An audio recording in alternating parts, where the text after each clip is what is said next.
Hey YouTube, Prepnology here, it's Matt. I'm making a video, put together a PowerPoint presentation to go over some things that are, originally it was an idea to figure out exactly what I needed to be focusing my resources on as far as preparedness. The more I thought about it, the more I got ideas kind of together and on paper. I thought, well, it might be something worth sharing with the YouTube community. And a lot of this stuff is going to be real basic. It's going to be something that may not be real high enjoyment for the listener, but we'll see. For those that are interested in the topic, maybe something you can follow along pretty easy with. I may annotate some things as we go along. I may not. I will say that a buddy of mine, Todd, I appreciate your help for helping me go through this list, and he really added on and brought a lot to the table as far as the discussion went. So I'll be sharing this with y'all, and we'll go ahead and skip to the first slide here. Again, a lot of it is real basic, but it makes sense to go over it again. We went over things, and he helped me kind of organize everything into the hierarchy of needs. So we started out with the bug out bag. If you're new to prepping, this is kind of where you'd want to start. I know everybody's got a bug out bag just about that probably watches this video or this channel, but never hurts to go over it again. Maybe there's something in here you're missing. Water treatment and filtration. A metal container to boil water if you don't have either of the others. Water is required, but clean water is the trick. Fire steel, Bic lighter, fireboard, whatever you want, as long as you have a way to start a fire and retain your core body temperature. That is an absolute must. Hydration, number one. Number two, retaining your core body temperature. Food is not on my bug out bag list because food is something you can do without for 72 hours. And that's really what a bug out bag is a 72-hour kit.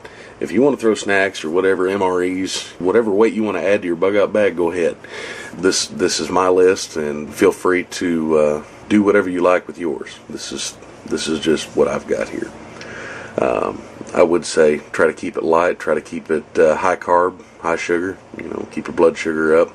If you're planning on doing a lot of walking or hopping your pack for a long way to get to your destination. But the number one thing with your bug out bag, have a destination. It doesn't make sense just to plan to go out and live for 3 days out in the middle of nowhere and then come back.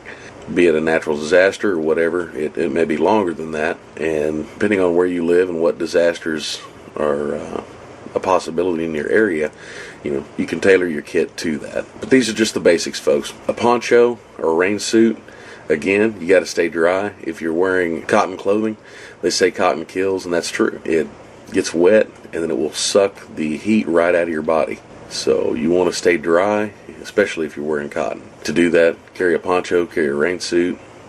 Wool blanket, again, core body temperature is a must. Wool blanket will retain heat, even will help your body retain heat even when wet. Same thing with wool socks. Wool is just a fantastic material.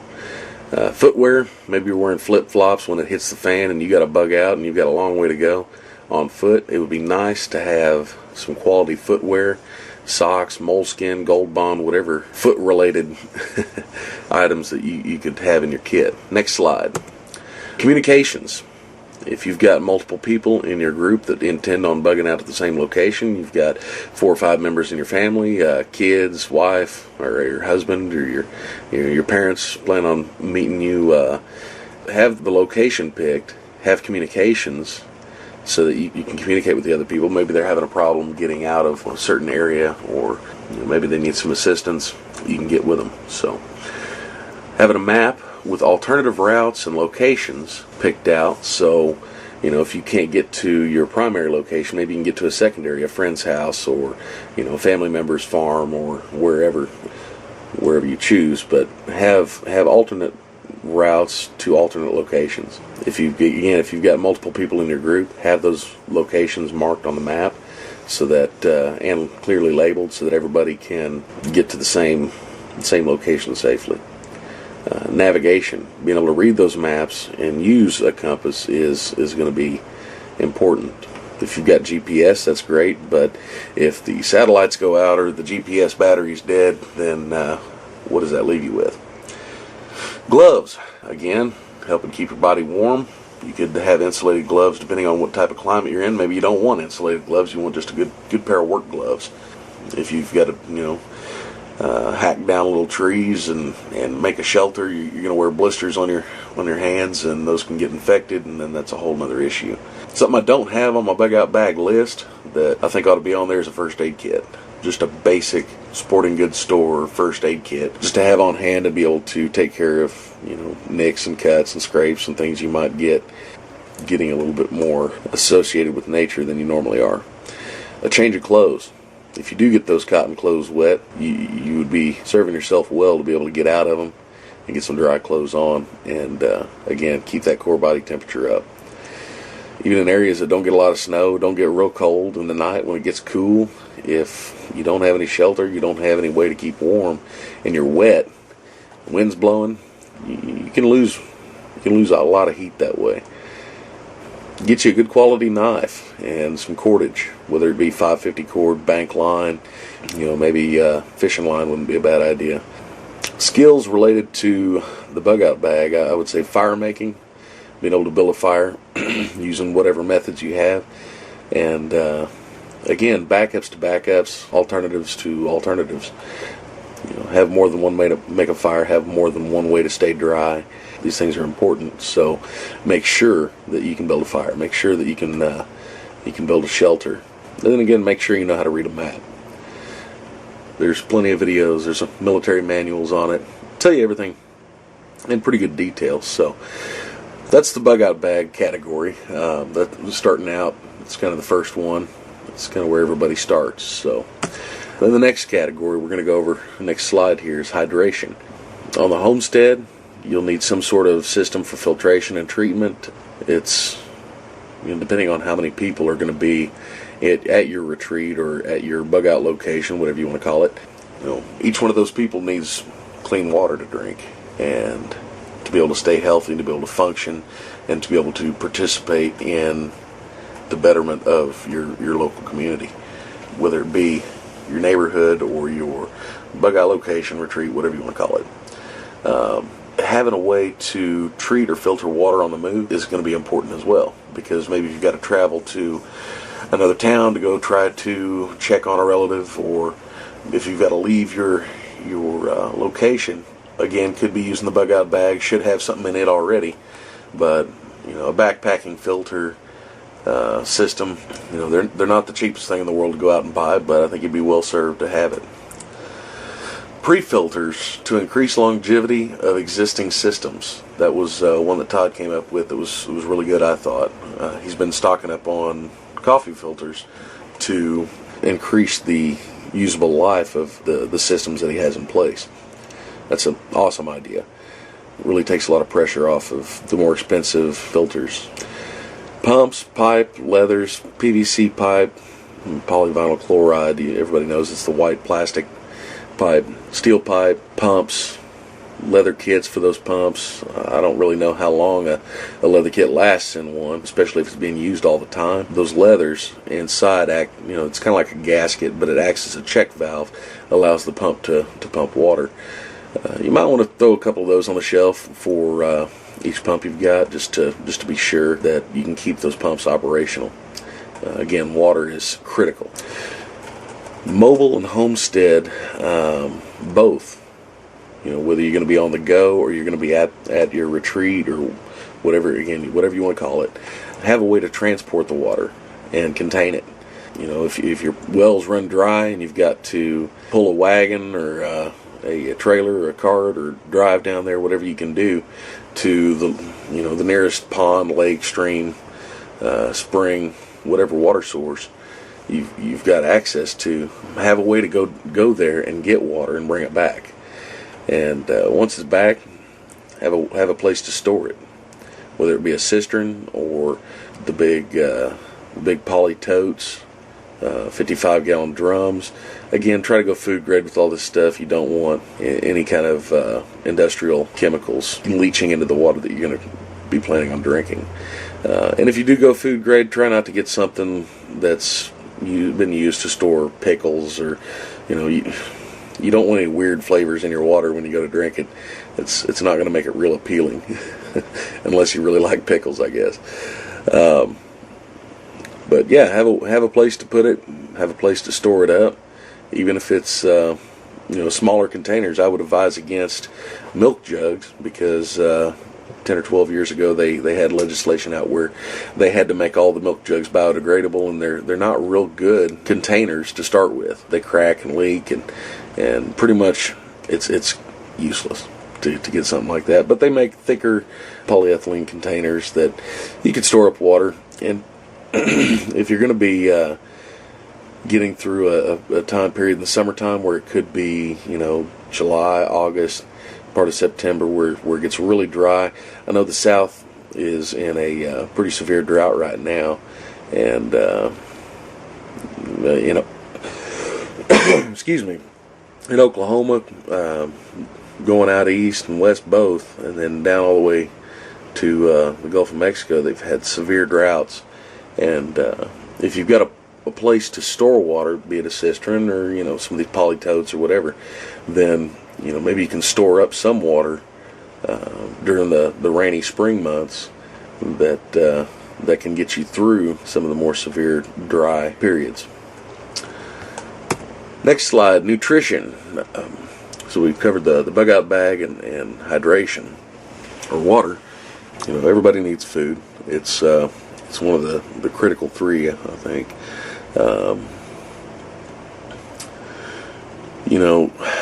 Storing up a lot of food, it's a very difficult thing. So if you're planning on doing it, I suggest get you a 3-day kit to start with, or a 3-day supply of canned goods, dehydrated, doesn't matter. Just something that you can put on the shelf and say, okay, I know we're good for 3 days or a week. And then work on getting a 3-month supply. Could be canned goods, but if you're buying canned goods, make sure it's stuff that you eat. Store what you eat and eat what you store, and that way you can rotate it out and you don't waste any. It's not going to do anybody any good if it goes in the trash. Then after that, start working on getting a year's worth of food. And that could be number 10 cans of rice, or it could be dehydrated food. There's a lot of sources to get long-term storable food. There's eFoods Direct and Wise Foods. There's the Mormon Church has the home storage center where you can go as a non-church member. You can go and can food, and I've done a little bit of that. They were very welcoming, and if you intend on going there, you can check out my video on it. But if you intend on going to the LDS cannery, the home storage center, make sure and be very respectful. These people are opening themselves up to non-members, and you need to let them know how much you appreciate what they're doing.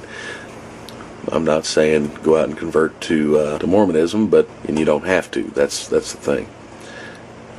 There's no pressure. There's no, in my experience, they've been really nice people, good people to talk to. James Wesley Rawls has a couple of books that I'm looking at right now, and one of the people that is from the church that I was canning with the last time I went, she was talking about those books, and her and her husband really get into them. So there's common ground besides religion.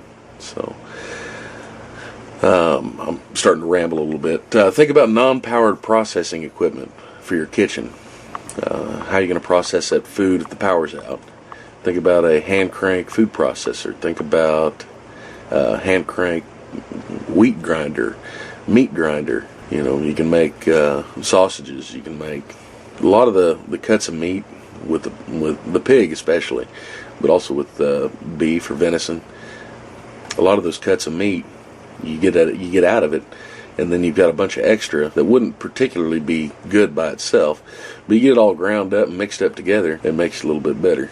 So cookware, pots, pans, skillets, Dutch ovens. I couldn't think of it's Dutch oven. Be good to have. Kettles, crocks. Think about getting a wood cook stove for your retreat or whatever location you wind up going to. You could have it if you could have it set up already. That'd be one thing, but if you're in your bug out location, you plan on bugging in.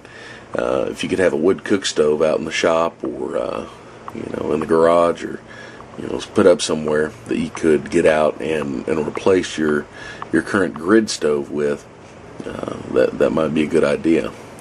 Condiments: ketchup, mustard, hot sauce. I tell you, a good pepper sauce, a good hot sauce can make just about anything edible. You can pick these things up, stop at Taco Bell once a week and get a taco, and grab a handful of hot sauce, or stop by the burger joint and pick up a burger and grab a handful of ketchup, and just keep throwing it all in a Ziploc bag, and then when that gets full, start another one. Just keep it all put back, because long-term storable food is not exactly exciting. It's not something that they show on the Food Network, and that's probably for good reason. It's just not real interesting food. It's made to get you by, and if you can get by with a little bit of variety and flavor, then that's even better. There's something called food fatigue, and I forget who it was I think it was Southern Prepper One was showing a video trying out his food stores, and he was going several days eating the same thing, and this just plain rice.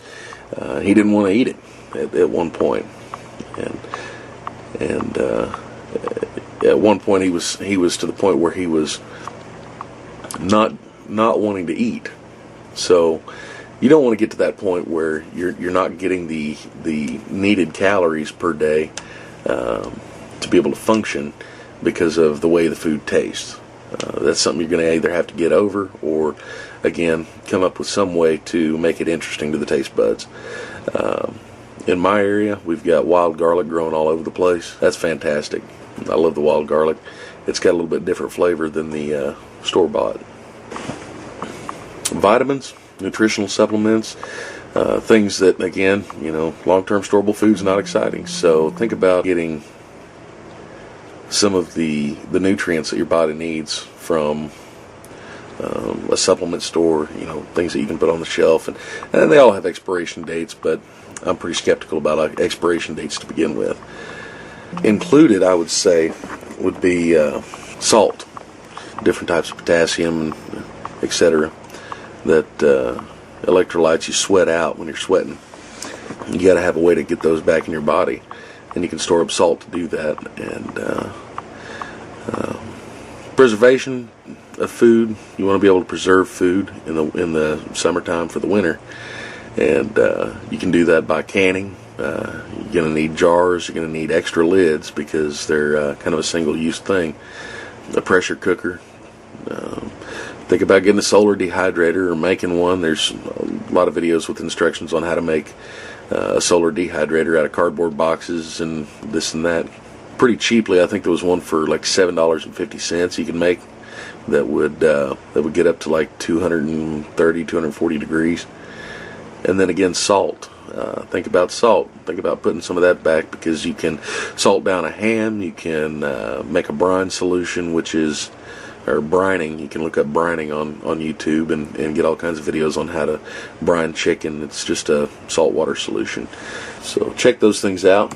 Nutrition continued. Besides long-term storable food, you're going to want to be able to produce food and procure food. So seeds for gardening. I suggest the non-hybrid heirloom seeds, so that you can use the seeds that come from the fruit that's been grown, or the vegetables that have been grown, and replant those the next year. That's a good idea. And if you do have seeds that aren't heirloom seeds, you might want to keep those separated and keep them clearly labeled, so that you're not trying to plant seeds that have no chance of sprouting the next year. Again, another big topic on YouTube, so you can check those videos out if you want. Fishing, hunting, and trapping supplies. And that's everything from fishing line, bobs, weights, sinkers, hooks, a shovel for digging bait, just a dedicated shovel for digging up worms. Hunting gear, whether it be a knife for cleaning game, or just 10 boxes of 22 ammo put up just for hunting. Trapping, I'm not a real big trapper, so I don't know a lot about it, but I know that you can buy the traps, and then you can get trap wax, and and the wax helps the traps. I think it's for keeping them from rusting, and maybe for eliminating some of the scent of people. I know it's a specific wax; it's unscented, some kind of wax. But if you're planning on doing a lot of trapping, figure it out now. That way, you don't have to figure it out under stress. Hand-operated garden implements. They make a push tiller that looks kind of like one of the old-fashioned, old-timey lawnmowers. The push lawnmower, with the round drum of blades. Looks a little bit different. It's got a few hooks on the back of it, but if you can find something like that, that'd be pretty cool. A hoe, a rake, a shovel. Just keep in mind that two guys can't share a shovel. So multiple tools for multiple people working. Many hands will make for light work. So keep that in mind. Some skills that go along with nutrition, gardening for sure. Canning, food rotation is very important if you're storing food, especially like midterm storable food, canned goods. What I do is I keep all my canned goods organized by year. So I know that this shelf has to be consumed by 2012. And this next shelf is, everything on that shelf has got to be consumed by 2013, and etc. That's for me. That's the way it works. If you've got a better system and that you like better, then by all means. Might be good to learn how to butcher and clean fresh game. There's some animals that are less appealing to think about eating, but if you know how to clean those animals, know how to cook them, where you can get raccoons or possums or, dare I say, cat or dog, there's certain stink glands, certain glands that you want to avoid getting mixed in with the meat. So if you learn about that now, you can have a better time later on when you're going to eat this stuff. So next slide, we got security. And this is a big one. This is a real big one. There's so many different aspects to it. It's hard to kind of cover it all. And I've got PSYOPs listed up here, and with just a few ideas. There's so much more to PSYOPs than that. And each one of these listed under security is a force multiplier of some sort or another. PSYOPs could be making dummies out of just scrap clothing you've had laying around. You go to a garage sale and there's a box of just cheap sunglasses. See if they'll take 50 cents for the whole box. Pick up every pair of cheap sunglasses you can. ZZ Top had it right. Throw that in a ball cap together. Make as many dummies as you can to stick around in your perimeter. And know where they're at so you're not shooting your dummies. But anything you can do, pretty much, PSYOPs relates to anything that you can do to jack with the potential aggressor. So anything you can do to make them question what they're doing or question their surroundings, whatever you can do to stress them out, do it. And that could be, I've got dead written down here, and that could be dead people, that could be dead vehicles, that could be dead animals. If you were an aggressor and you were approaching someplace that you were trying to assess the strength of the location and what kind of resistance you might wind up with, if you see previous aggressors severely disrespected in their current state laying around here and there, that's going to put a damper on your feelings about the place. You're going to think these people are pretty messed up, and you're not going to want to continue. You see what looks to be a potential aggressor's vehicle that's been just burnt out and abandoned, as it was on the way to your location or to the location where you're going to be, then that might make you think twice about continuing on. Might make you want to think about taking the long way around. And that could be even taking an old vehicle that doesn't work, or a vehicle that does work that you have no gas for, and just pulling around, making it look like it was headed up to your location and just torching it. Again, all of these things I'm talking about are just for discussion, for if anything ever did create a situation where we were without the rule of law. I'm not saying go out and start torching vehicles around your bug out location. If everything changed, then yeah, that might be something you want to think about. But yeah, I'm definitely not advocating going out and just doing that, just to be doing it. But it could mess with the head of a potential enemy and make them want to go go somewhere else. Next category, it gets a lot of attention on YouTube and within the community, and that's weapons. There's all kinds, sizes, shapes, firearms that can be had and can be used. Bow and arrow. Think about bow and arrow and blades. And then there's the improvised category, and that kind of falls into what I was saying a second ago with the disclaimer is, maybe it's not legal to do some things now, but if we're without the rule of law, then it's not going to matter much. So get creative, both with the psyops and with the weapons, and do whatever you can to create as many force multipliers as possible. Make 5 guys seem like 500. You'll mess with their minds. Think about armor, both Kevlar and improvised. Again, steel plating. Most rounds that people would be carrying, I'm guessing, would be something along the lines of 5.56, 223, 7.62 by 39. Those are the most common calibers, and really they don't have a lot of penetration in comparison to some of the more proven bolt guns, the larger caliber hunting rounds, the older military firearms like the Mosin Nagant, the K98 Mauser, the M44, the British Enfield. These are weapons that have an extreme amount of penetration, and I suggest having those on your side just for battlefield superiority. What may be cover against a threat that has 223 or 7.62 may not be cover for the aggressor if you've got something along the lines of even 308. But 7.62 by 54 with the Nagant.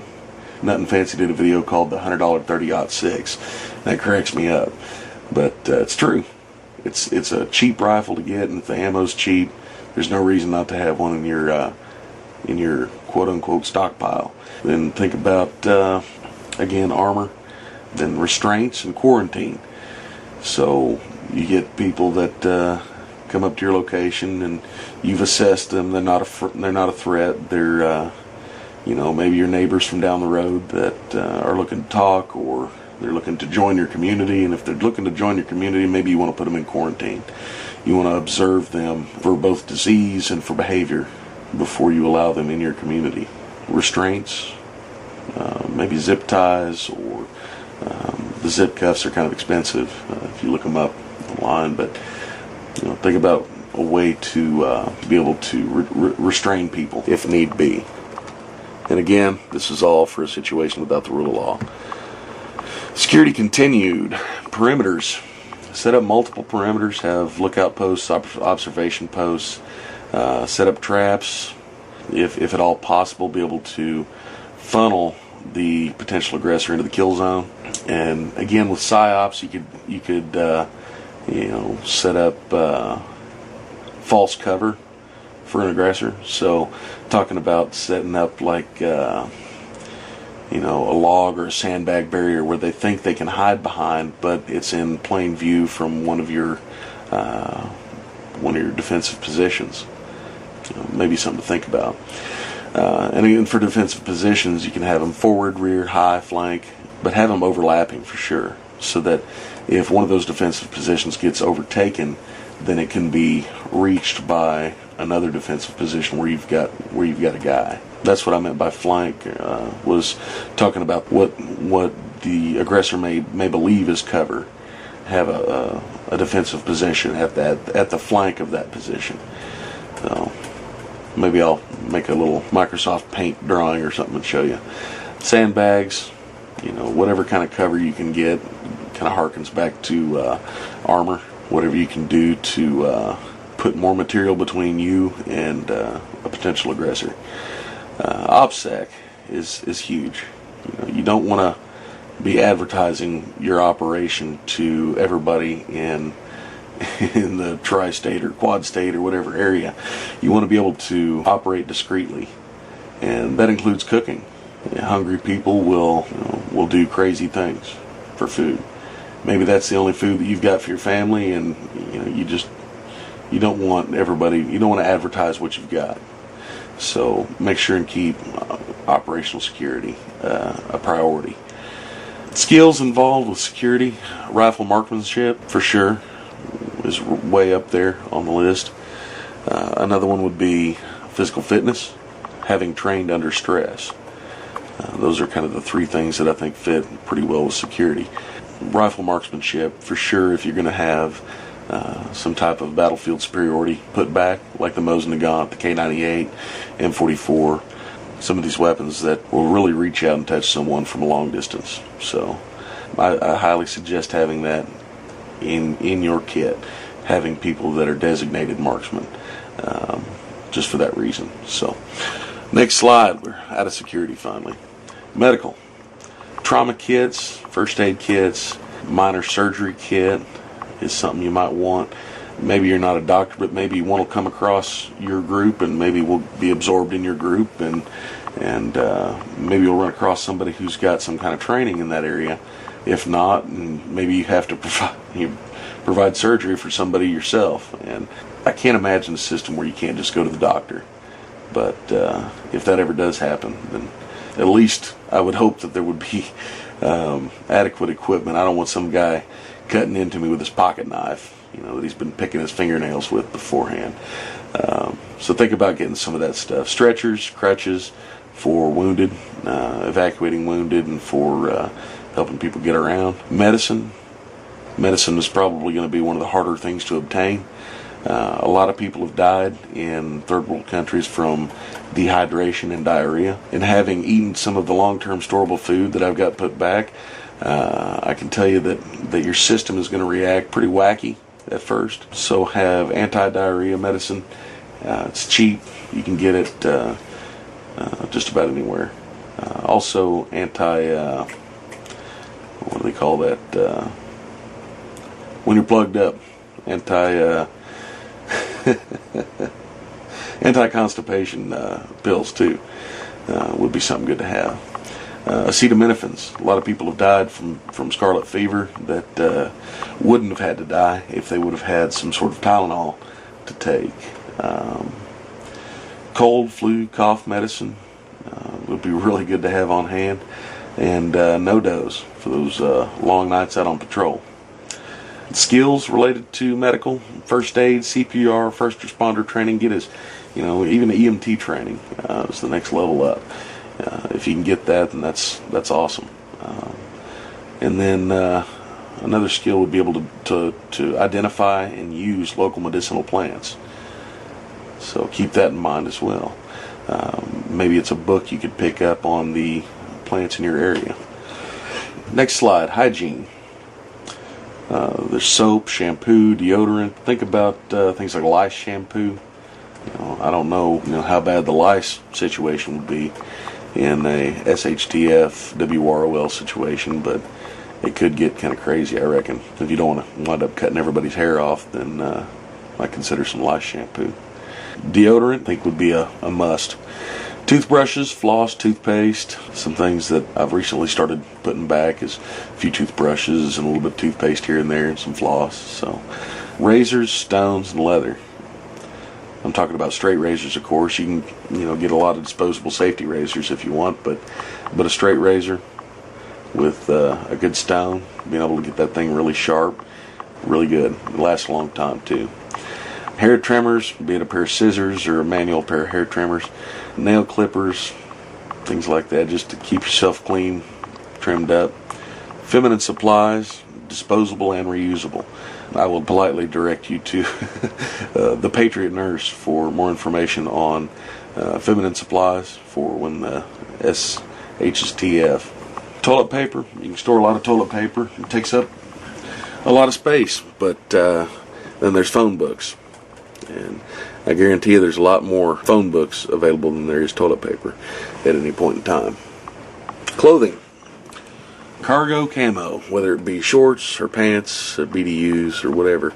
Cargo pockets, having the big popcorn pockets on the side of your pants. Be able to stuff as much stuff in your pants as you can.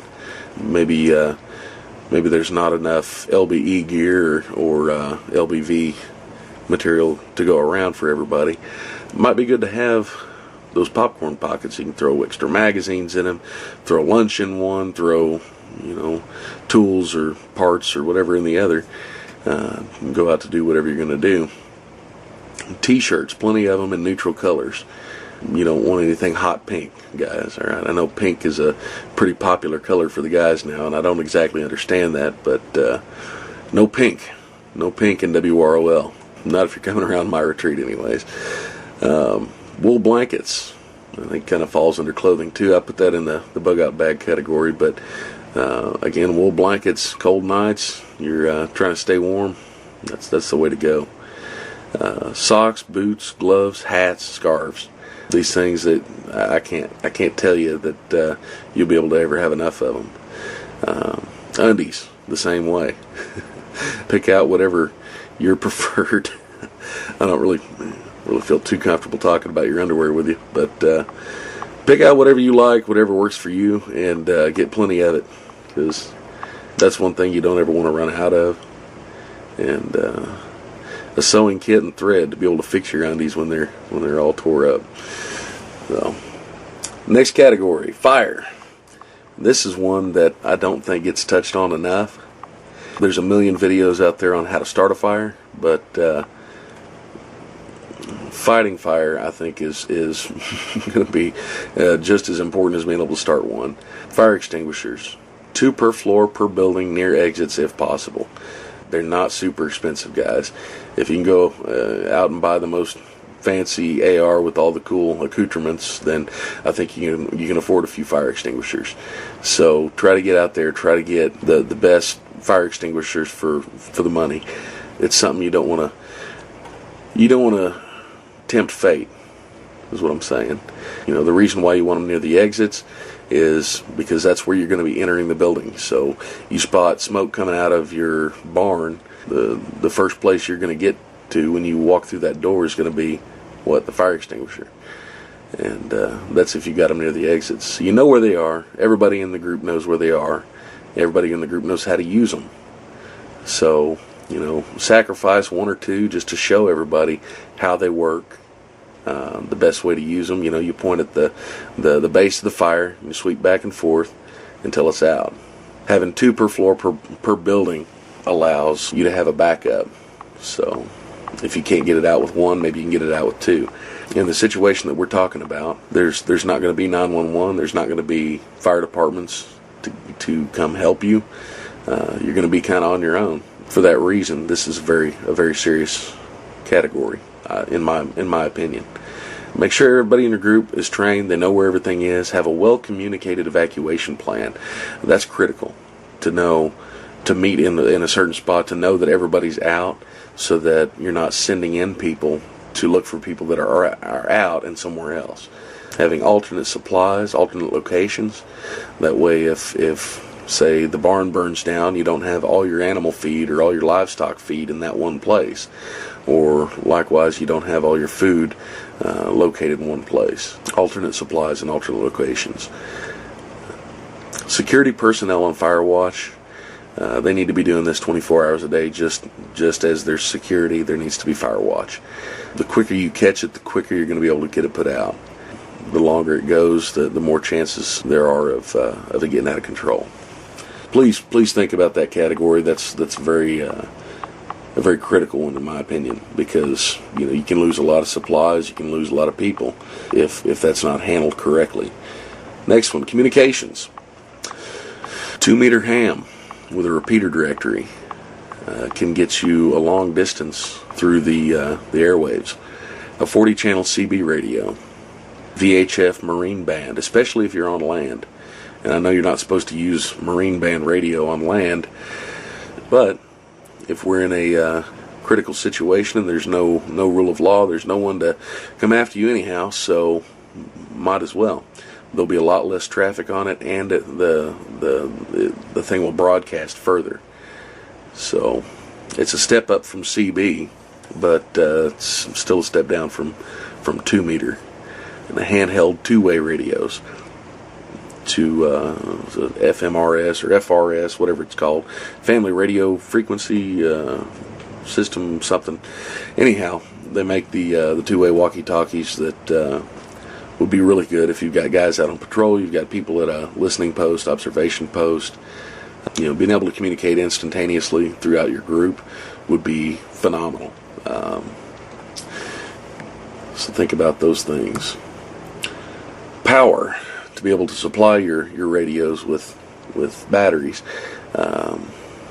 Maybe you've got, depending on your location, where your bug out location, your retreat, your home, wherever you're going to be, maybe you've got really good access to solar power. Minnesota, in the wintertime, it's not so good, but there's other places. Wind power, hydroelectric power, pedal power, hooking up a stationary bike or making a bicycle stationary and powering a car alternator to fire up a battery bank. Just kind of throwing things out, but plenty of batteries. Batteries for your electronics, car batteries for a battery bank to be able to supply power to whatever well pumps, or maybe you just got a really big stereo and you want to get loud and crazy after the grid's down. Who knows? Whatever you plan on doing with power, make sure that you can power whatever you're doing. Construction. Nails and lumber. I don't advocate screws, because screws, in a situation when you have no power, you're going to be using a screwdriver. I think you might find out that your forearms might not be up to task. Maybe they are, but maybe they're not. Nails and hammers are a lot easier to use. Having lumber on hand, saws, hand saws, of course. Pipe, again, polyvinyl chloride or steel. Fittings for the pipes to run water, specifically. Corrugated tin or fiberglass makes a really good covering for a cheaply built building. If you've got to build a little shack for shade for livestock, or you got to rebuild the chicken coop, or whatever you're doing. Wire, rope, ratchet straps, things like that can be really good construction materials. Shovels, hammers, and post hole diggers. Just a few ideas on things to have on hand. And again, two guys can't share a shovel. Many hands make for light work. So if you've got a few extra shovels, a few extra post hole diggers, you can really spread that work out amongst a bunch of people. So keep that in mind. EMP. Here's another category. Electromagnetic pulse is what it stands for. I'm pretty sure everybody who's watched this video to this point, I think it's electromagnetic pulse. Say there's a solar maxim or a solar flare that knocks out part of the power grid, and it knocks out a lot of electronics. Maybe you want to have backup electronics on hand. That could get pricey, so the last point there, probably should have moved that up a little bit, but storage for primary devices for when they're not in use. So maybe you've got a 2-meter ham radio that you keep in the car that you do a radio check on once a month. Well, if you could pull the screws off the side of the mountain and stick that thing in an ammo can and throw it in the root cellar until, that once a month when you go to pull it out, go ahead and plug it in and check it, and then if it works, everything's online like it should be, go ahead and put it back in the container and put it away. And this works for all of your electronic devices. If you don't use them every day, you might as well have them in a storage situation where they are protected from EMP. It's becoming more of a likelihood with North Korea and China having the weapons that they do now. Just having foil or Faraday cages, wire mesh, wire and grounding rods on hand to be able to protect. If you know there's an imminent threat of EMP, then you could deploy those things fairly quickly and protect what you have in place. A vehicle with a points and condenser distributor would be fantastic to have, because you wouldn't have to worry about the computerized parts in a modern vehicle. I don't much care for those anyhow. So I've got a 65 Chevy pickup. That's the way to go. Might think about extra parts, pieces, and assemblies. Could be an extra points and condenser set for your vehicle.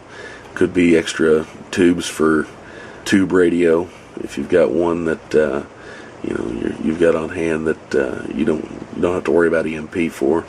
Storage for primary devices when they're not in use. That's probably the most cost-effective way to do things, instead of going out and buying backup electronics for each thing that you're doing. So, next category, fuel. Cans, tanks, places to store it. Obviously, you don't want to store it in a building where it could be a fire hazard. You want to make sure it's stored in a safe place. Same thing with the tanks. They make huge tanks that stand up on stilts, and you probably don't want those things parked too close to anything you would want burn up. Preservatives, stable, whatever, Think about a way to preserve that gas or that diesel or whatever you've got. And keep a variety of fuel on hand. If you've got a diesel truck and you've got a gas tractor, or you've got a gas truck and a diesel tractor, or whatever you've got, try to keep fuel for each on hand. And I've heard a lot of people say, well, I can't afford to go fill one of these things. I can't afford to fill a 300-gallon tank. And really, it's not that you're just going out and buying 300 gallons of extra gas. You're going to use that gas and rotate it out. So it's really, you're saving money in the long term, because you're buying the gas at the price right now when it's inevitably going to go up. So think about that in terms of that, because you're going to fill it up, but then you're going to be using it and then topping it off. So you've got a constant rotation. So you're just 3 months ahead, say, depending on the size of the tank. All right, that was it. That was the end of the slideshow here. Prepping Categorized by me, Prepnology. I hope the video wasn't too long and drawn out and boring, and I hope everybody kind of stuck with me. I'm going to go back through and maybe put some still images in to make it a little bit better for for everybody. Let everybody have a little bit more visual stimulation besides just, as crafty as my graphics were. It was just some template I found on PowerPoint. But, as we're preparing and as we're trying to get ready, try to keep these categories in mind and some of the specifics in each one. Try not to get too focused on one. Get to a comfortable level in one, move to another. Then if you can get through at a comfortable level on several other categories, maybe come back to that one. But prioritizing your preparations is key if you're in a situation like me. I don't have the money to just go out and buy everything I need. I've got to, again, prioritize my resources to get prepared. Well, I appreciate everybody watching, and if you stuck with me this far, my hat's off to you. You've listened to me ramble and rabbit trail off into plenty of different spaces, but I hope that it was informative, and I hope that you got something out of it. I know that I did, and it's helped me really kind of figure out where I'm good, where I'm really good, where I'm not good at all. So keep going. Don't get discouraged. I know it's a lot of stuff to go over, but you can do it, and we still got time. Our money still has some value to it, so the economy hadn't crashed yet as of Sunday night, August 7th. But anyhow, keep watching. I've got more videos coming up. Again, if you've got any questions or you got anything to add, say I didn't cover one category well enough, feel free to go ahead and post another video and as a response, or leave a comment in the comments box, and I'll take a look at it. So thanks again for watching. God bless everybody. Watch your six.